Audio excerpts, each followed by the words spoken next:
guys, watch me clean this very old sewing machine that I got at an estate sale. Came with that cover, of course, and I think the whole thing was free actually, because we bought some other things. We bought some pillows, but I just put some dish soap in warm water, and as you can see I used a sponge, and I regretted that decision, as well as not putting anything up underneath the sewing machine. I put some OxiClean in there eventually also because the dish soap wasn't enough.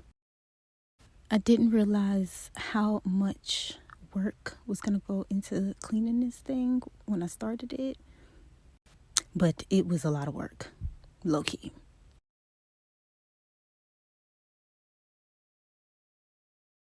So I don't know how old or how often the person who used it before me, like, I don't know where they bought it from or how long ago, but when I looked it up, I don't even remember how old it said it was. I'm going to look it up before I put this video, but it was up there, a couple decades for sure. As you can see, I mean, that's why I liked it.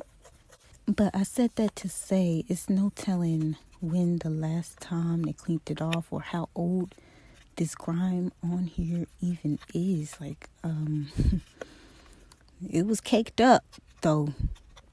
But now I'm using this like cloth wipe that I crocheted.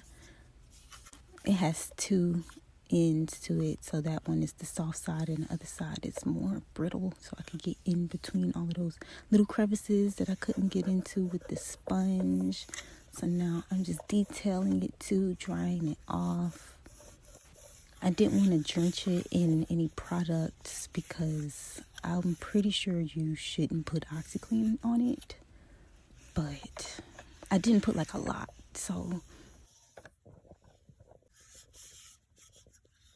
I guess we'll find out when I turn it on. And if anyone who knows sewing machines comes across this video and can help me out with how old it is, that would be great. And now you guys see my carpet and why I regret not putting anything up underneath it before I started. But thanks for watching. You guys see the finished results. This is what it looks like now. There's still a couple fuzzy pieces on it, but it's so much cleaner.